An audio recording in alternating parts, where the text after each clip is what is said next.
नमस्कार, शाम के 7 बज रहे हैं, वक्त हो चला है सीधी बात का और मैं हूं आपके साथ मोनिका ग्रोवर। आज एक ऐसे मुद्दे पर आज हम बात करने जा रहे हैं जिसकी गूंज दिल्ली से लेकर लखनऊ तक देखने को मिली और वापस इसकी जो गाड़ी है वो दिल्ली पहुंचने वाली है। जंतर मंतर पर छात्र आरक्षण को लेकर आंदोलन करते हैं। ब्रजेश पाठक आंदोलनकारी छात्रों से लखनऊ में मुलाकात करते हैं, प्रेस कॉन्फ्रेंस के माध्यम से ब्रीफिंग दी जाती है और उसके बाद बाकायदा भरोसा दिया जाता है, आश्वासन दिया जाता है कि केंद्रीय मंत्री से जल्द मुलाकात कराई जाएगी।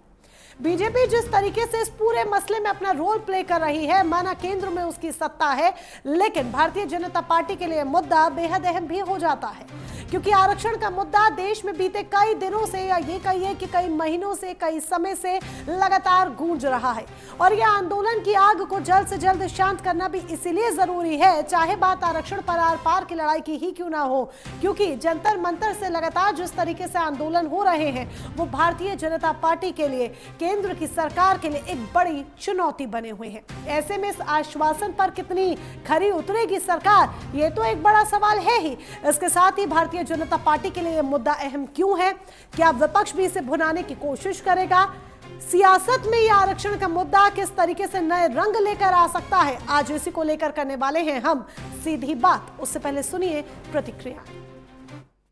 हमारे छोटे भाई आदरणीय हर्ष दुबे जी, कल जो धरना प्रदर्शन हुआ उसमें आप सब की एक हमें पत्र मिला है, उस पत्र को हमने अपने केंद्रीय नेतृत्व को दिया है और केंद्रीय नेतृत्व ने कहा है कि हमारे युवा साथी जो जंतर मंतर पर धरने पर बैठे थे उनकी मांगों पर हम विचार करेंगे, गंभीरता पूर्वक विचार करेंगे और किसी भी स्थिति में अपने देश के युवाओं का, अपने देश के छात्रों का कोई नुकसान नहीं होने देंगे और सबको साथ लेकर के चलेंगे।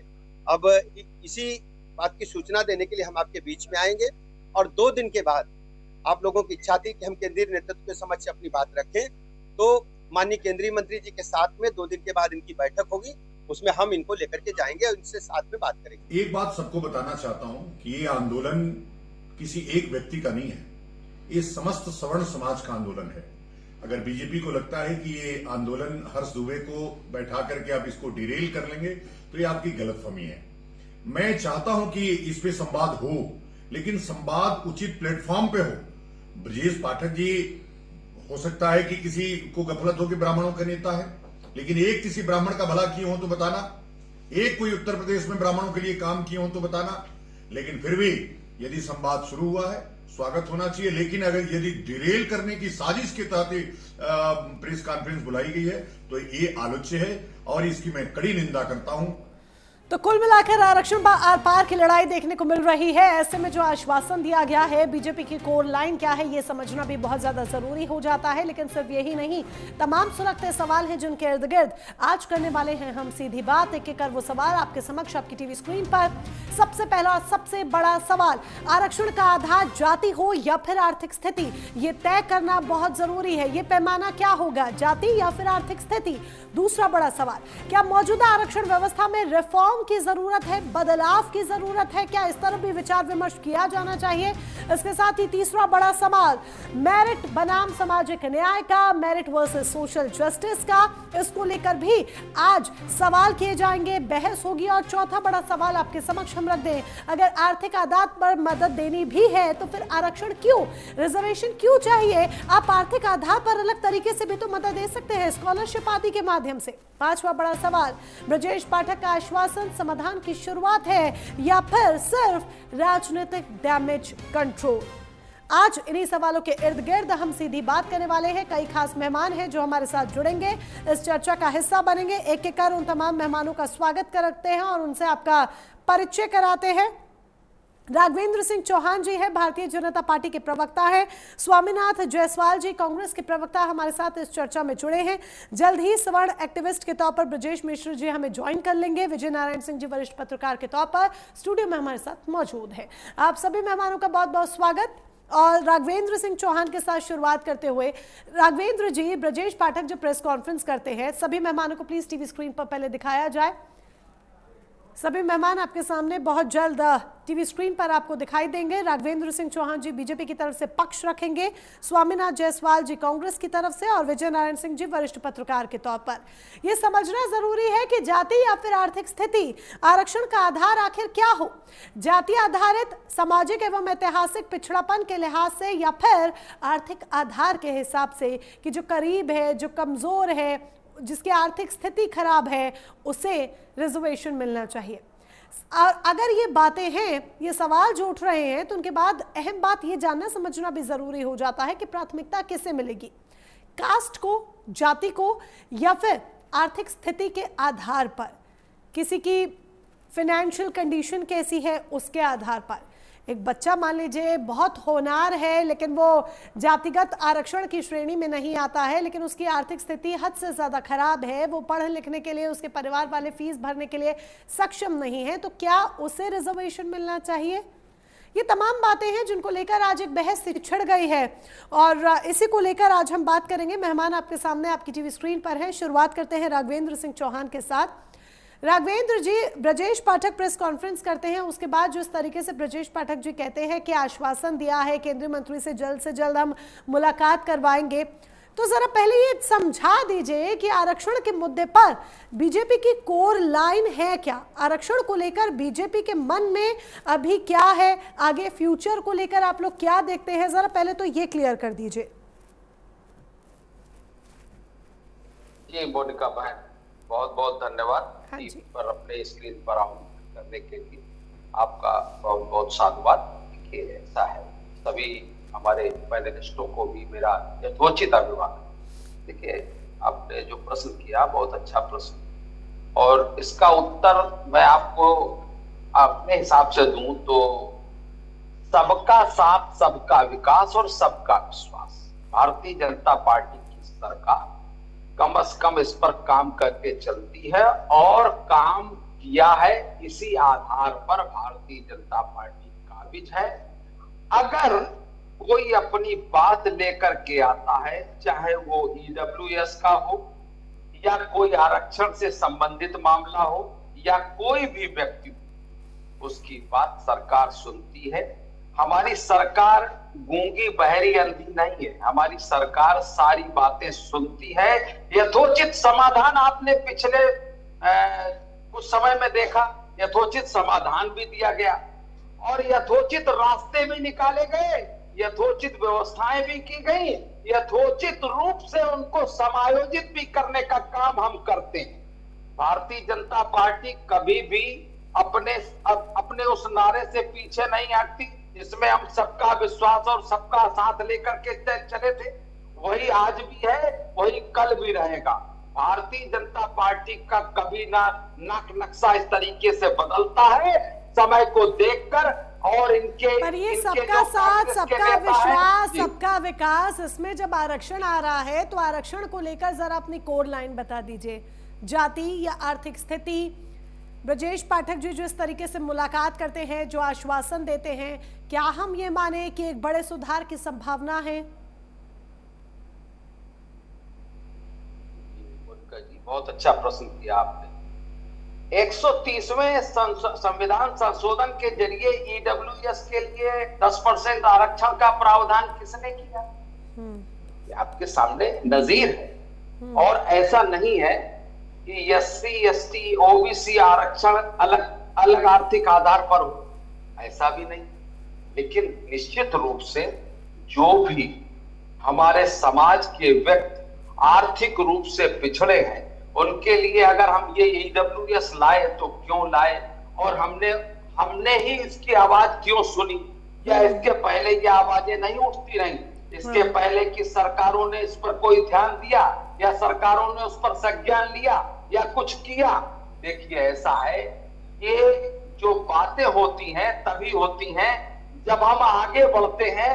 आगे बढ़ करके जनता हमें हाथों हाथ लेती है, हम जनता को हाथों हाथ लेते हैं, जनता हमारी हो जाती है, हम जनता के हो जाते हैं, तो तभी ये बातें आती जो हैं। जनता नहीं, इसमें कंफ्यूजन बहुत सारी है, बहुत सारी कंफ्यूजन है अभी राघवेंद्र जी। राघवेंद्र जी, मैं बहुत कंफ्यूज हो रही हूँ, बहुत सारी कंफ्यूजन है, जरा मेरी कंफ्यूजन क्लियर कर दीजिए। अभी भी मैं समझ में नहीं पा रही हूँ कि आप ईडब्ल्यूएस लेकर आए, चलिए अच्छी बात है, आप ईडब्ल्यूडीएस लेकर आए, ईडब्ल्यूएस। अब छात्र ये जो मांगे कर रहे हैं, क्या वो जायज है या नहीं? आप उन मांगों को किस तरीके से देख रहे हैं? मांगे उनके आगे आपका क्या रुख है? क्योंकि ब्रजेश पाठक मुलाकात करते हैं तो ये बड़ा एक मैसेज भी जाता है कि वाकई में आप लोग छात्रों के लिए बहुत ज्यादा प्रतिबद्ध है, या फिर एक तरह का राजनीतिक डैमेज कंट्रोल है, क्योंकि एक डेंट ऑलरेडी छात्रों की वजह से आपकी इमेज पर पड़ चुका है। मैं मोनिका बहन आपका कंफ्यूजन दूर करने की कोशिश करता हूँ। गरीब सवर्ण की समस्या को आप नजरअंदाज नहीं कर सकते, ये निश्चित रूप से तय है और इसी पर हम काम किए हैं और काम करते भी हैं और आगे भी करेंगे। ब्रजेश पाठक जी ने जो कहा उसमें गलत क्या है? आर्थिक रूप से कमजोर व्यक्ति को केवल उसकी जात के कारण सरकारी सहायता से वंचित नहीं होना चाहिए, ये शायद मोनिका जी आप भी माने। इसी सोच के तहत ईवीएस आरक्षण की व्यवस्था लाई गई और यानी भारतीय जनता पार्टी ने आर्थिक रूप से कमजोर वर्गों की जरूरत को संवैधानिक ढांचे में जगह दी। अब आपको शायद कुछ बात समझ में आई होगी। रही बात कि इसके पहले कोई सुनता ही नहीं था, कोई कहता था तो उसकी बात सुनी नहीं जाती थी। अब बात सुनी 12 साल से तो आप केंद्र में हैं, यूपी में 9 साल से आप हैं, कोई सुनता नहीं था, कोई सुनता नहीं था। उससे पहले हम लोग खुद बच्चे थे, तो पता नहीं कौन सुनता था कौन नहीं सुनता था। कंफ्यूजन मेरी अभी भी बरकरार है। स्वामीनाथ जायसवाल जी का रुख करते हैं, क्या आप भी इसी तरह से कंफ्यूज्ड है? जो समझाया जा रहा है, जो बतलाया जा रहा है, जो रुख देखा जा रहा है, या आपको जो पूरा सिनेरियो है वो समझ में आ पा रहा है? मोनिका जी, जिस तरह से देश की स्थिति आज हमारे जीएनजी और छात्रों जो उन्होंने एक आभास कराया देश के लोकतांत्रिक संविधान को लेकर, जिस तरह से ये संविधान पर बराबर अटैक करते रहते हैं, ये धर्म जाति के नाम पर मंगलसूत्र मुद्रा की बात करते हैं, ये बांटने काटने की बात करते हैं, रणनीति तो ये तय होता है। शिक्षा पे चर्चा करते हैं, शिक्षित बनने से रोका जाता है इनको। जिस तरह देखिए उत्तर प्रदेश में नया विकसित भारत की बात करते हैं, कौन सा 90,000 स्कूल बंद कर दिया गया, 2 लाख मध्य प्रदेश में स्कूल बंद कर दिया गया। तो जब शिक्षित होंगे तो अधिकार मांगेंगे, तो अधिकार को किस तरह से वंचित किया जा रहा है गरीबों को कि 81 करोड़ 31 लाख लोगों को, भाइयों बहनों मित्रों, राशन फ्री में देता हूं। राशन नहीं चाहिए, शिक्षा फ्री कीजिए, राशन फ्री मत करिए। शिक्षित बनेगा तो विकास होगा। तो यानी कि क्या हम ये माने कि कांग्रेस आर्थिक आधार पर आरक्षण हो इस बात के पक्ष में है? देखिए, हम सब बाबा साहब के संविधान में बनाया गया जो प्रारूप है उसके पक्ष में है। नहीं, एक बात क्लियर कर दीजिए, जाति के पक्ष में है या फिर आर्थिक आधार के पक्ष में है? ये वर्ड के अनुसार क्लियर कीजिए प्रॉपर। मोनिका जी, जो आर्थिक से है तो उनको तो आर्थिक तो कोई कमजोर नहीं है मोदी जी के नजर में। अरे क्यों कमजोर नहीं है? क्यों कमजोर नहीं है? बिल्कुल कमजोर है।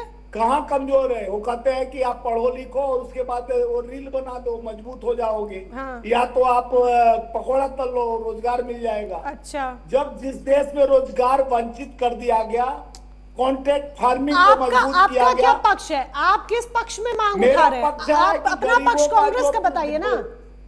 मोनिका जी, जो गरीबों का जो सर्कुलर चला आ रहा है, जो आरक्षण पहले से चला आ रहा है, वो आरक्षण आपको कैसे गलत लग रहा है? आर्थिक आधार पर तो मानसिक आधार पर, जिसको आप देखे होंगे कि मोदी जी बोले कि नक्सल मानसिक नक्सलवादी क्या यहाँ पर देश के अब्दुल कलाम, मतलब ऐसा लग रहा है कि सारी जो बातें हैं घुमा फिरा के सबको मिला के एक थाली में आपको परोसना है, लेकिन ना आप अपना स्टैंड क्लियर कर पा रहे हैं, ना बीजेपी के प्रवक्ता अपना स्टैंड क्लियर कर पा रहे हैं। इसे राजनीति कहते हैं, इसे राजनीति कहते हैं जो हर कोई यहाँ बैठकर कर रहा है। सीए एनआरसी और इस तरह से भ्रम फैला। अरे भैया, सीए एनआरसी आ गया, दिमागी नक्सल आ गया। विजय जी, मैं आऊंगी आपके पास और इतने सवाल आपके लिए मेरे मन में पहले ही आ चुके हैं। सीए आ चुका है, एनआरसी आ चुका है, दिमागी नक्सल आ चुका है, पकौड़ा आ चुका है, रोजगार आ चुका है, न जाने क्या क्या आ चुका है। अभी देखिएगा कोई भी पार्टी अपना स्टैंड क्लियर नहीं करेगी, अभी सब कुछ आ जाएगा। और उसके बाद छोटे बच्चों को जिस तरह से जंतर मंतर पर मारा गया, और शिक्षा को कमजोर हाँ। करने के लिए इस देश में लोकतांत्रिक संविधान को कमजोर। हाँ। आप शिक्षित बनाओ ना, रोजगार ऐसे मुंह मिल जाएगा, बच्चे पढ़ेंगे तभी तो आगे वही बढ़ेंगे। तो शिक्षा पूछ को रही हूँ ना, करो। शिक्षित बनाने के लिए कांग्रेस का शिक्षित पक्ष क्या बनाने है? के लिए नहीं कि एक रिजर्वेशन किसी का लोग आधार बनाने क्या हो, शिक्षा को- जाति या फिर आर्थिक? छात्रों की मांग आपकी नजर में क्या है, सही या हमारे गलत? देश में शिक्षित होना बहुत जरूरी है, अनुशासन होना बहुत आप जरूरी है। बहुत सिंपल सी बात जो होती है, आपका एक वर्ड को 45 सेलेक्ट मामला करना के 22 ना बच्चों राघवेंद्र जी हत्या कर पा रहे हैं किया ना होना। आप कर पा रहे हैं। एक वर्ड को देखिए, सेलेक्ट करना गोपनीय बहुत की आसान राजनीति होता नहीं है। ये लोग यहाँ को नाम बदलते हैं, हाँ। जगह का नाम बदलने से ठीक थोड़ा है, कल्याण ठीक है। होगा, हमको हाँ। विकास की ओर ले जाना ठीक है, समझ में आ रहा है आपके पास आंसर नहीं है, चलिए ठीक है, लौटेंगे आपके पास भी। आंसर आपके पास भी नहीं है, राघवेंद्र जी के पास भी प्रॉपर नहीं था। दोनों सोच विचार कीजिए, आराम से अच्छे अच्छे आंसर्स ढूंढिए ताकि अगली बार आपके पास आए तो आप क्लियर स्टेटमेंट्स दे पाए। ब्रजेश मिश्र जी, आप आरक्षण को लेकर आंसर दे दिया था। नहीं समझ में नहीं आ रहा है ना, स्टैंड क्लियर नहीं हो पा रहे हैं, स्टैंड क्लियर नहीं हो पा रहे हैं पार्टी के, बातों को घुमा रहे हैं आप लोग जलेबी की तरह। किसने दिया? अरे इसमें घुमाने की बात ही नहीं है। 10% आरक्षण किसने दिया? हाँ, गरीबी के आधार पर किसने दिया? आप बताइए। हमारा तो स्टैंड बिल्कुल साफ है। हमारा तो कोई साइकिल स्टैंड नहीं रहता है, हमारा कोई ऐसा स्टैंड नहीं रहता तो है जाति के आधार कि पर जनता आरक्षण को नहीं होना चाहिए राघवेंद्र जी, जाति के आधार पर आरक्षण नहीं होना चाहिए।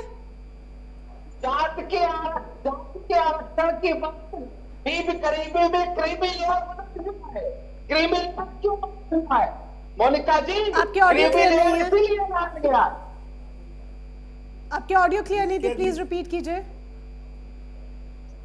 क्रीमी लेयर किस लिए लाया गया है? Creamy creamy layer layer। जो है हाँ। जातिगत आरक्षण में क्रीमी लेयर इसीलिए लाया गया है कि जो गरीबी रेखा से नीचे के लोग हैं हाँ। उनको आरक्षण देना जरूरी है, उनको आरक्षण दिया जाए। जायसवाल जी जैसे लोग जो बड़े आदमी हैं उनको आरक्षण नहीं दिया जाए, इसीलिए क्रीमी लेयर लाया गया है। ठीक है, ब्रजेश मिश्र जी, इस क्रीमी लेयर को लेकर आपका क्या पक्ष है? अपना पक्ष भी जरा क्लियर कीजिए।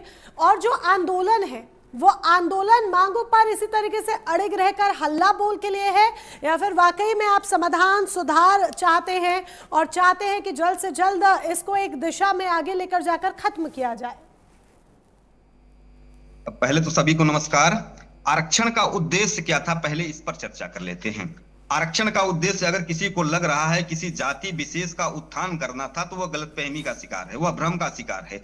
आरक्षण की पॉलिसी सर्वप्रथम अंग्रेजों के द्वारा लाई गई, फूट डालो और राज्य करो, और उसी पॉलिसी पर हमारे देश के सभी राजनीतिक दल आगे चले और आज ये जो नेता, जो राजनीतिक दल आरक्षण के समर्थक हैं, वही वह भी कर रहे हैं। अब आरक्षण किस आधार पर होना चाहिए मैं इस पर बता देता हूं।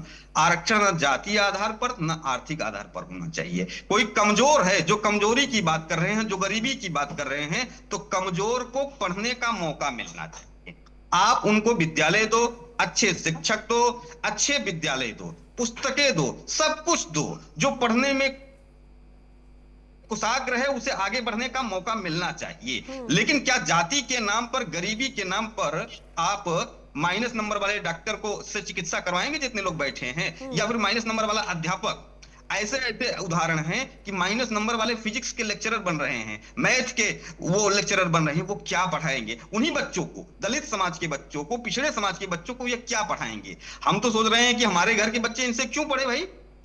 आप लोगों ने ये जातीय उन्माद फैलाने का एक रास्ता है, एक टूल है, जिसे सारे राजनीतिक दल अपने हितों को साधने के लिए कर रहे हैं। अब बात क्रीमी लेयर, ये जो डाटा देते हैं कि क्रीमी लेयर कौन कितना गरीब, कौन कितना अगड़ा, कौन कितना पिछड़ा, ये सब दिग्भ्रमित करने के लिए है। उद्देश्य सिर्फ इतना होना चाहिए कि जो वास्तव में जिसके अंदर योग्यता है, डीएम की योग्यता है तो डीएम बने, चपरासी की योग्यता है तो चपरासी की बने। अच्छा, अभी आपने एक खबर सुना होगा कि अभिषेक बनर्जी चिकित्सा करवाने के लिए जा रहे हैं विदेश। क्यों जा रहे हो भाई विदेश? पश्चिम बंगाल में ममता बनर्जी की 10 सालों तक सरकार रही, आपने एक हॉस्पिटल नहीं बनवा पाए, या फिर जहां आपको लगे कि आप यहीं पे चिकित्सा करवा लो। ऐसे ही जेपी नड्डा जब बीमार हुए तो एम्स में गए, किसी सामुदायिक चिकित्सा भवन में चले गए होते। किस लिए गए एम्स में? क्योंकि वहां पर योग्य डॉक्टर मिलेंगे, इसलिए। तो ये जो योग्यता का हनन है ना, योग्यता का जो दमन है, वह राष्ट्रद्रोह है। मेरे हिसाब से जो लोग आरक्षण के समर्थक हैं वह सब राष्ट्रद्रोही हैं। मैं ये तो नहीं कर रहा हूँ कि कोई आरक्षण आगे खत्म होना अभी कोई चाहिए। कह देंगे कि क्या आप गरीब विरोधी हैं। नहीं नहीं, मैं ब्रजेश गरीब विरोधी मिश्र जी नहीं ये हूँ, माने, मैं ब्रजेश पिछड़ा मिश्र विरोधी जी, नहीं हूँ। ब्रजेश मिश्र जी, मैं क्या ये पिछड़ा माने कि विरोधी नहीं हूँ। आरक्षण ही खत्म होना चाहिए? बिल्कुल, इसमें कोई इफ एंड बट नहीं है, हमारा ठीक कंसेप्ट है। बिल्कुल क्लियर है। अब इसमें आरक्षण एक बात किसी और भी पॉइंट आ परिस्थिति में, जाता है। वो चाहे जातीय हो चाहे आर्थिक हो। ठीक है, अब इसमें एक पॉइंट और आ जाता है। अगर आप कह रहे हैं कि आरक्षण ही खत्म हो जाना चाहिए, सभी को एक स्केल पर रखना चाहिए, एक हद से ये बात ठीक भी है, लेकिन फिर भी इस बात पर सवालिया निशान खड़ा हो जाता है, क्योंकि जाहिर सी बात है, आप जहां रहते होंगे, आपके आस पड़ोस में भी अगर आप देखेंगे, हर कोई आपके जितना फाइनेंशियल स्टेबल नहीं होगा। आपके घर में जो काम करने वाले आते हैं, जो हेल्पर्स आते हैं, वो फाइनेंशियल स्टेबल नहीं है। तो ऐसे तो उनका पढ़ाई का अधिकार ही छिन गया, क्योंकि वो हजारों हजार रुपए की फीस भर ही नहीं सकते।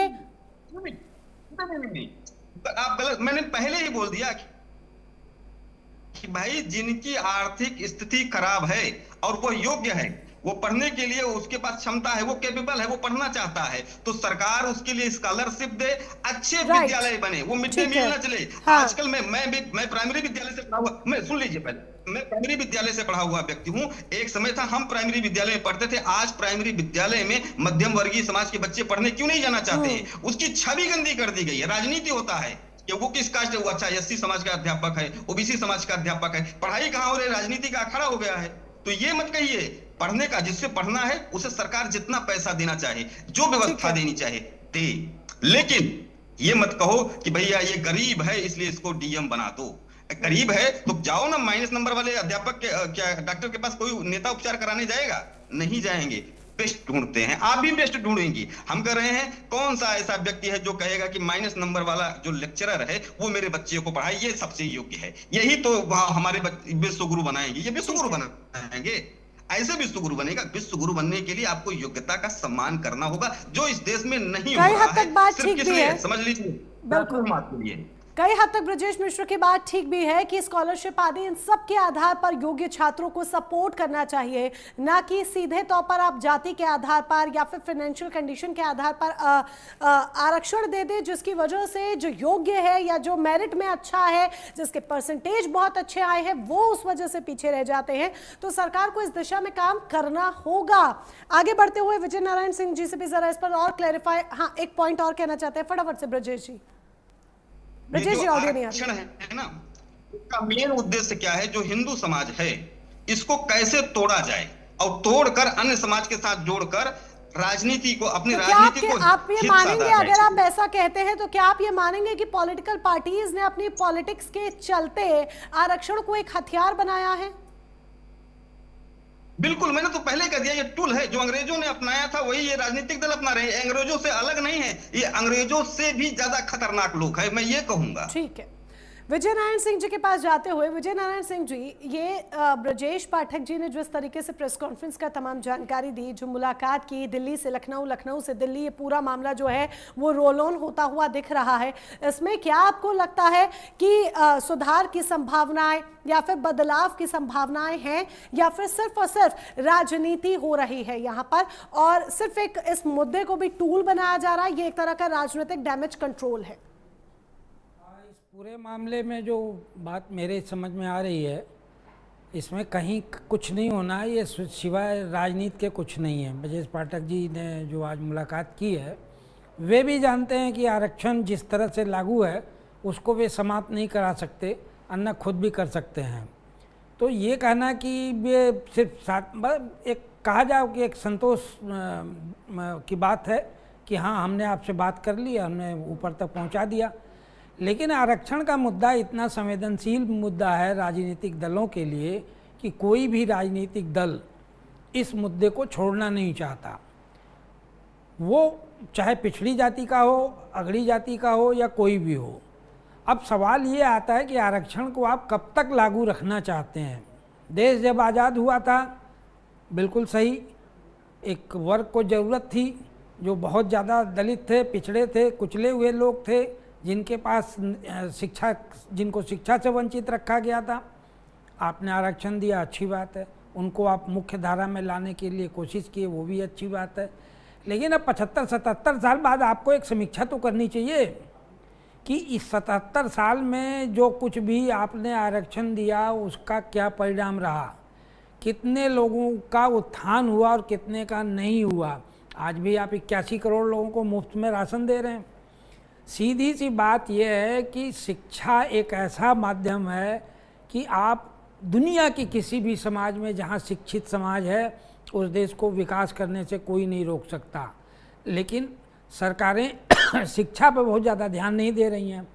शायद राघवेंद्र जी को मेरी बात अच्छी न लगे, इसी सरकार ने, एनडीए सरकार ने, भाजपा की सरकार ने एनुअल बजट में जो शिक्षा का बजट 4.6 या 4.7% था उसको घटा के 2.6 कर दिया है।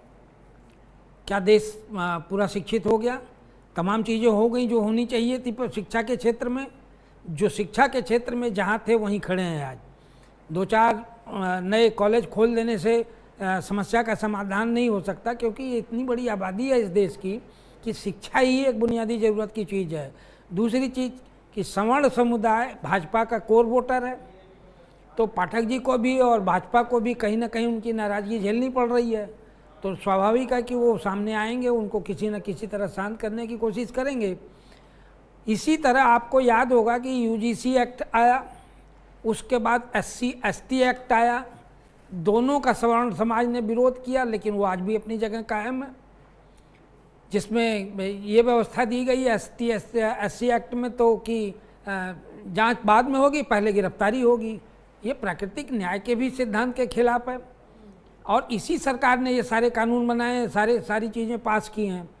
और शिक्षा के क्षेत्र में कम से कम जो अभी हमारे को पैनलिस्ट बोल रहे थे कि ये राजनीति के सिवा कुछ नहीं, बात सही है, बिल्कुल सही बात है। VP सिंह जब मंडल कमीशन लेके आए तो इस देश ने देखा कितनी हिंसा हुई, कितने लोग मारे गए, कितने लोगों ने आत्मदाह कर लिया। क्या मिला उससे इस देश को?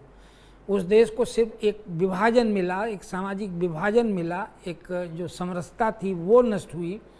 तो बेहतर है कि राजनीतिक दलों को और सरकारों को बैठकर चाहिए कि इसके समाधान के लिए एक रास्ता तैयार करें और आरक्षण के साथ साथ ये भी देखें कि प्रतिभा का हनन न हो। इस देश को सबसे ज़्यादा ज़रूरत अभी टैलेंट की है।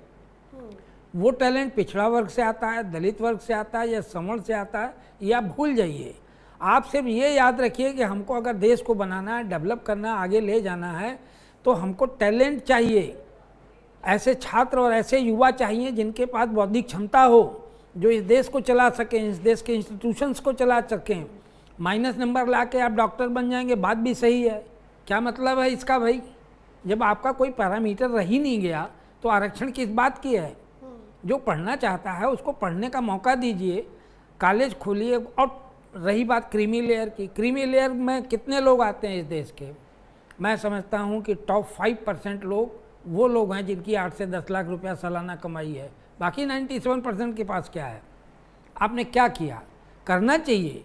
पिछली सरकारों ने जो किया, अब की जो सरकार कर रही है, मुझे शिक्षा के क्षेत्र में कोई बदलाव दिख नहीं रहा है।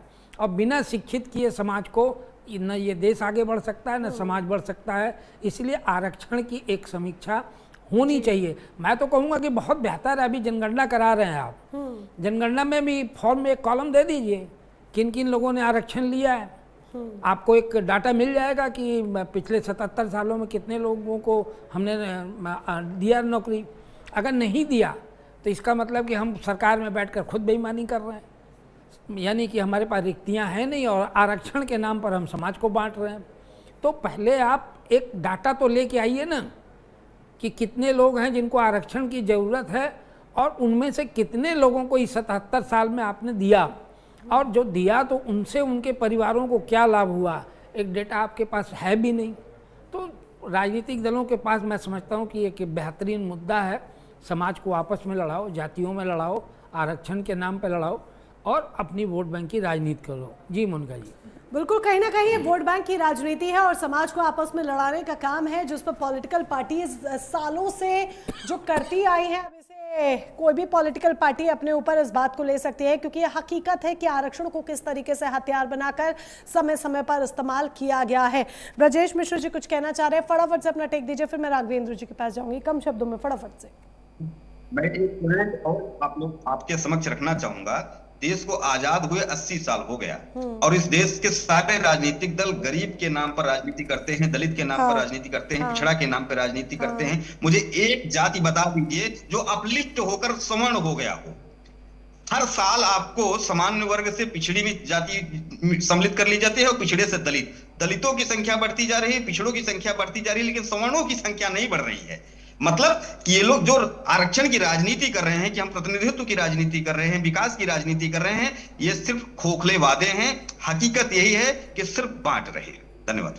राघवेंद्र सिंह जी, इसी जवाब को आपका सवाल बनाते हुए, सिर्फ बांटने का काम राजनीतिक पार्टियां करती है, जिसमें बीजेपी भी इंक्लूडेड है, क्योंकि लंबे वक्त से आपकी ही सरकार है, तो सिर्फ बांटने का काम होता है, सिर्फ इसे एक चुनावी टूल बनाया जाता है। जातियों की बात की जाती है, आरक्षण की बात की जाती है, लेकिन जब उत्थान की बात आती है तो ना शिक्षा के क्षेत्र में उत्थान हो रहा है और ना ही किसी अन्य क्षेत्र में उत्थान हो रहा है। और जब आप आरक्षण का भी अगर आप सवाल ले लें तो आरक्षण की भी आप बात करते हैं, तो क्या वाकई में सुधार की दिशा में कदम आगे बढ़ाएंगे? जो बातें कही जा रही है वो तो कह रहे हैं ब्रजेश मिश्र जी सीधे कि आरक्षण होना ही नहीं चाहिए, आपको मदद करनी है, स्कॉलरशिप के माध्यम से मदद कर दीजिए छात्रों की। जी मोनिका बहन, निश्चित रूप से स्कॉलरशिप के में भी मदद की जाती है और सरकार, हमारी सरकार के पहले भी ये कार्य होते रहे हैं और अब भी हो रहे हैं। मैं अपने भाई विजय नारायण जी की बात का जवाब दे देता हूँ। उन्होंने कहा कि 2-4 स्कूल बना दिए। मैं बड़ी शालीनता के साथ कहना चाहता हूँ कि आप एक वरिष्ठ पत्रकार हैं, मैं आपको नमन करके ये बात कहना चाहता हूँ। आप विजय नारायण जी एक बहुत प्रतिष्ठित पत्रकार हैं मेरी नजर में। शिक्षा मंत्रालय के अनुसार 2014-15 में देश में 760 विश्वविद्यालय और 38,498 कॉलेज थे। जून 2025 तक यह संख्या बढ़कर 1,338 विश्वविद्यालय और 52,081 कॉलेज हो गई। आपकी गिनती पर भी मेरा सवाल है, 578। आपकी गिनती पर भी मेरा सवाल है। मुझे तस्वीरें दिखाने के लिए मजबूर मत कीजिए, वरना मुझे अपनी टीम को कहना पड़ेगा कि चाहिए रिकॉर्ड्स खंगाल के बीते दिनों की तस्वीरें दिखाइए। नहीं, मैं आपको वही कह रही हूँ, मुझे अपनी टीम को कहना पड़ेगा कि तस्वीरें आपको दिखा दे। गवर्नमेंट स्कूल्स की जो हालत है, कभी मिड डे मील को लेकर सवाल खड़े होते हैं, कैसा खाना मिलता है मिड डे मील के नाम पर। यूपी के स्कूल्स की हालत आप देख लीजिए, जंगलों में स्कूल खुले हुए हैं, कहीं शौचालय नहीं है, कहीं शिक्षक नहीं है। मत बात कीजिए राघवेंद्र जी। आपको आजमगढ़ में छात्रों ने जेन अल्फा ने प्रदर्शन किया बीते दिनों, मात्र 2 से 3 दिन पहले आजमगढ़ में जेन अल्फा ने प्रदर्शन किया। अभी तक जेन जी शिक्षा के नाम पर प्रदर्शन कर रहा था, सोचिए जेन अल्फा को भी प्रदर्शन के नाम पर उतरना पड़ा सड़कों पर कि हमारे लिए स्कूल तो बना दिए गए हैं लेकिन पढ़ाने के लिए शिक्षक नहीं है। मुरादाबाद में स्कूल के सामने ठेके खुले हुए हैं, लोग सड़कों पर उतरकर प्रदर्शन कर रहे हैं। तो ये सवाल खड़े करते हैं, आप चाहे कितनी भी गिनती यहाँ पर टेलीविजन पर बैठकर गिना दीजिए, उस गिनती पर ध्यान नहीं जाएगा किसी का भी, क्योंकि जो जनता सड़क पर उतरकर आंदोलन या प्रदर्शन कर रही है वो सुर्खियां बनता है, वो हकीकत दिखाता है। ऐसा है, जो बात विजय नारायण जी ने कही थी कि 2-4 विद्यालय बने हुए, मैं उस पर बात कर रहा हूँ।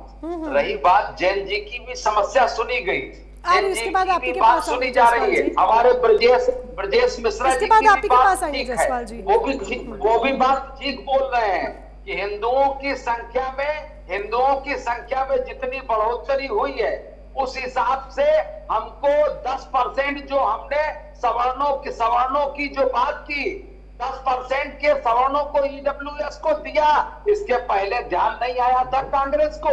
समाजवादी पार्टी उत्तर प्रदेश में थी, वही ध्यान दे देती।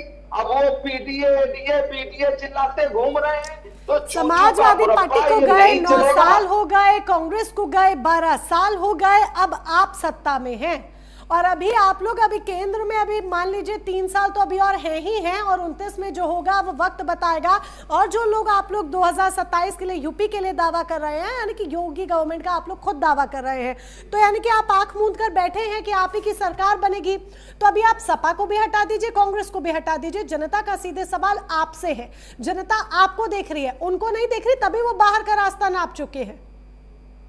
अब आपकी प्राथमिकता क्या है? आरक्षण को लेकर जो आंदोलन हो रहा है, अपनी प्राथमिकता बताइए। किस तरीके से इस आंदोलन का अंत करेंगे, कैसे समाधान करेंगे?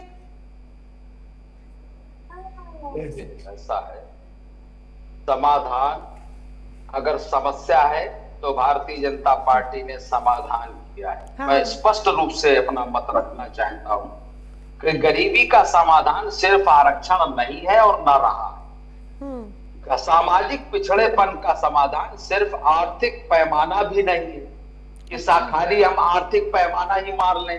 बार बार कहा जा रहा है minus marking, minus marking, minus marking. देखिए, माइनस वाला कभी डॉक्टर बन ही नहीं सकता। आरक्षण में उसको झोला छाप प्रतिशत के डॉक्टर्स हिसाब सुने से हैं कभी आपने? झोला छाप डॉक्टर सुने हैं? वो माइनस मार्किंग वाले ही होते हैं जो झोला छाप डॉक्टर, वो छोटे छोटी सी दुकानें खोल के बैठे होते हैं और जिनकी दवाइयों से अक्सर मरीजों की जान खतरे में आ जाती है। आप उनसे इलाज करवा सकती है? झोला छाप डॉक्टर से बताइए। नहीं, मैं नहीं जाती सर उनसे इलाज कराने। वही जब- जो जब- ब्रजेश जब- मिश्र जी जब ने झोला कहा कि मैं छाप अपने लिए आपको बेस्ट मालूम ढूंढती है, हूँ। जब आपको मालूम है कि उसके पास डिग्री नहीं है, वो झोला छाप है, तो आप उससे ऐसे कौन लोगों को इलाज बनाए कराने क्यों जाएगा? रहे हैं? ये तो आप ऐसे लोगों को बनाए क्यों रहे हैं? मत बनाइए ना। आप जगह क्रिएट कर रहे हैं ना, अब मत बनाइए। एक गरीब तो जा रहा है ना, जो 1000 रुपए एक डॉक्टर की फीस नहीं अफोर्ड कर सकता, वो जा रहा है उस 50 रुपए के डॉक्टर के पास।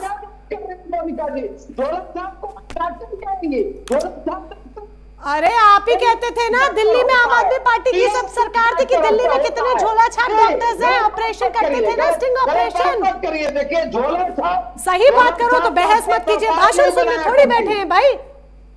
देखिए, आप तुमको भी सुनने नहीं आया हम यहाँ पर समाधान की बात होनी चाहिए। अगर चल दिया है, हम सरकार को क्या है? सरकार की बात सुनी जाती है, जनता सरकार की बात सुनती है, सरकार जनता के बीच में जाती है। इस तरीके के झोला छाप बातें करने के लिए हम लोग कतई विश्वास नहीं करते। न झोला छाप डॉक्टरों को हम लोग डिग्री देते हैं। एमबीबीएस के कितने कॉलेज बनाए भारतीय जनता पार्टी की सरकार ने, ये आपको मालूम है। निश्चित तो आपकी नजर में हर कोई योगी ही बनकर निकलता है, ठीक है। मैं लौटूंगी आपके पास। अगर आपकी नजर में हर कोई योगी ही बनकर निकलता है तो उस पर सवाल खड़े हो रहे हैं। आप मजबूर करते हैं, झोला छाप कभी डॉक्टर नहीं हो सकता। इस तरीके की बात कहने की हिमाकत मत करिएगा। हिमाकत कर रही हूं मैं, अब बताइए क्या करिएगा? होते हैं, झोला छाप डॉक्टर नहीं होता, होते हैं, कर रही हूं मैं हिमाकत। अब बताइए क्या करिएगा? एक बार स्वामीनाथ जायसवाल जी, स्वामीनाथ जायसवाल जी, क्या मेरिट, अगर मेरिट वर्सेस सोशल इंजस्टिस की बात करें, जिसकी डिग्री होती है वो डॉक्टर होता है, झोला छाप डॉक्टर नहीं होता है। ये गलत बयानी मत करिए आप। अच्छा, दिल्ली में ये जो स्टिंग ऑपरेशन में झोला छाप डॉक्टर्स निकले थे, आप लोगों ने मुद्दा इतना हाईलाइट किया था, वो याद कर लीजिए कुछ सालों पहले, ठीक है। स्वामीनाथ जायसवाल जी, मेरिट वर्सेस सोशल इंजस्टिस की जब हम बात करते हैं तो न्याय आप कहां पर समझते हैं? ये न्याय वहां है जहां दबे कुछ में वंचित लोग हो, उनको जिस तरह से सरकार 81 करोड़, आज 12 साल पहले से भाइयों बहनों फ्री में राशन 81 करोड़ लोग से राशन बांट रही है, लेकिन उसको राशन खत्म नहीं किया गया कि हम गरीबी से ऊपर वो लोग उठेंगे कि नहीं, उनके लिए सोच नहीं रही है। अरे बीच में मत बोलो, आपके बीच में नहीं बोला गया। जनता ने प्रधानमंत्री जी की परिवर्तन, इसीलिए हमको किसी को भोजन चाहिए। लोग राघवेंद्र जी चुप रहो। जिस तरह से भागलपुर में फर्जी एम्स हॉस्पिटल बनाकर लोग चार्ज लेके खोज रहे थे कि कहाँ है एम्स हॉस्पिटल भागलपुर में, ये फर्जी लोग 2 लाख बीच में आप अटैक कर रहे हैं। देश की जनता है, हम उसको भोजन दे रहे हैं, इसमें खराबी क्या है? इसमें बदजुबानी करने की हिमाकत मत करिए कि किस तरीके के लोगों को जनता ने किसी निकाल दिया, कीमत कर दिया है। स्वामीनाथ जी सुन पा रहे हैं?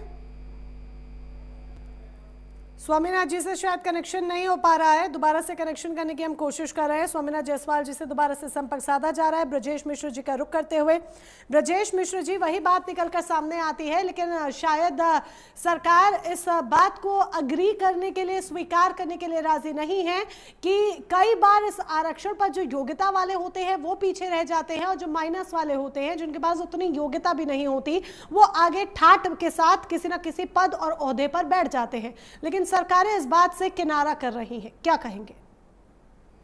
मैंने स्पष्ट किया है, पहले तो ईडब्ल्यूएस की बात कर लूंगा।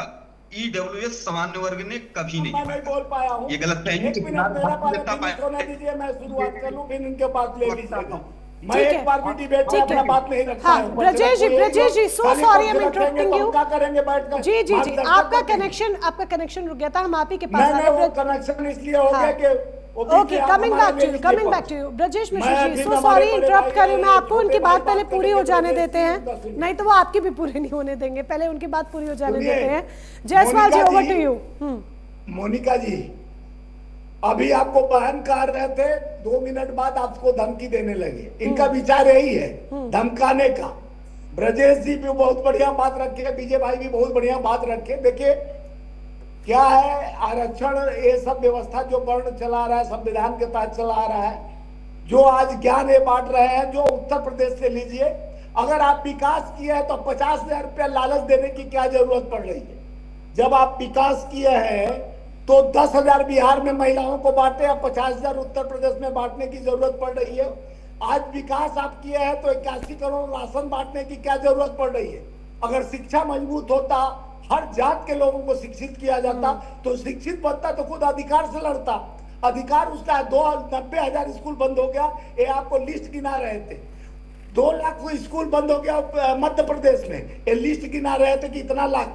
भागलपुर में भी एम्स हॉस्पिटल बना था, लोग टार्च लेके खोज रहे थे कि एम्स किधर गया, इलाज कराने के लिए खोज रहे थे। तो इन लोग का बड़े बात, और जब इनसे पूछा जाता है तो नेहरू जी पर चले जाएंगे, इंदिरा जी पर चले जाएंगे, राजीव जी पर चले जाएंगे, और इनसे पूछा जाएगा कि आप 12 साल में 13 साल में क्या विकास किए?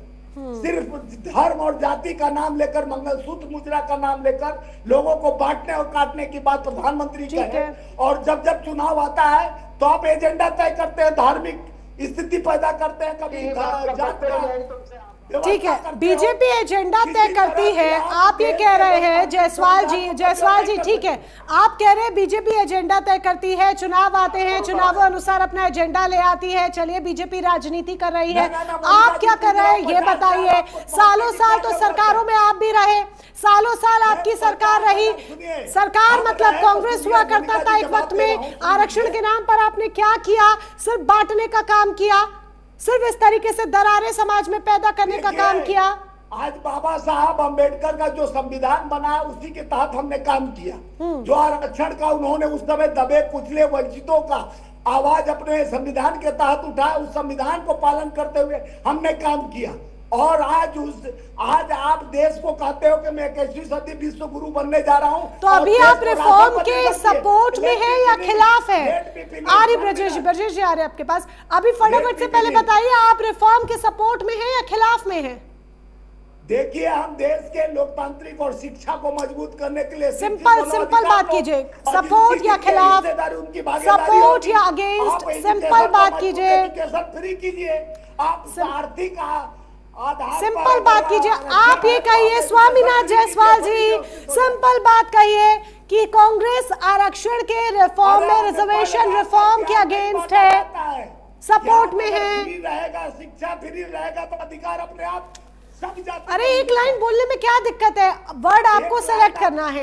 कांग्रेस रिजर्वेशन रिफॉर्म के सपोर्ट में है या कांग्रेस रिजर्वेशन रिफॉर्म के अगेंस्ट में है? वर्ड आपको सेलेक्ट करना है, बताइए, एक लाइन बोलेगा। संविधान के साथ है और संविधान के साथ नहीं समझ आ रहा, कुछ नहीं समझ आ रहा। जो हम समझना चाहते हैं वो समझा दीजिए क्लियर, जो हम समझना चाहते हैं वो क्लियर समझाइए। मोनिका जी, हम धर्म जाति में बांटने काटने की जब खतरा आता है तो हिंदू खतरे में हो जाते। खतरा जब सब छोड़िए, ये सब छोड़िए, अगेंस्ट और सपोर्ट, रिफॉर्म के अगेंस्ट में है या सपोर्ट में है?